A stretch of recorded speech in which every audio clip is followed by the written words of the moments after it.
National કક્ષાએ junior volleyball tennis સ્પર્ધામાં સમર્થ વિદ્યાલયના વિદ્યાર્થીઓએ પ્રતિનિધિત્વ કર્યું.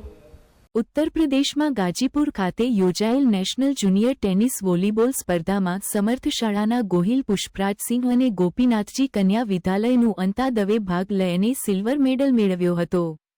ત્યારે આ બંને વિદ્યાર્થીઓને શાળાના ટ્રસ્ટ ભોળાભાઈ તેમજ દીપસંગભાઈ અને સંચાલક ઇકબાલભાઈ આચાર્ય ભાવેશભાઈ અને વકારભાઈ તેમજ શાળા પરિવારે અભિનંદન પાઠવ્યા હતા.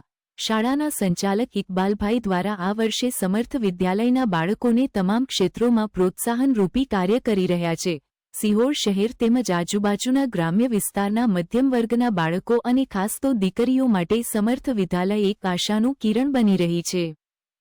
સંચાલક તરીકે ઇકબાલભાઈ રાંધનપરા અમારી શાળા સમર્થ વિદ્યાલયમાંથી રમતગમત ક્ષેત્રે તમામ બાળકોને પૂરું સ્ટેજ મળી રહ્યું છે. ત્યારે અમારી શાળામાં ધોરણ 8માં અભ્યાસ કરતો વિદ્યાર્થી ગોહિલ પુષ્પરાજસિંહ અને ધોરણ 9માં અભ્યાસ કરતી વિદ્યાર્થીની બેન દવે અનંત, જેઓએ ટેનિસ વોલીબોલની અંદર નેશનલ લેવલ સુધી યુપી ગાજીપુર જઈને શાળા અને સંસ્થાનું નામ રોશન કરેલ.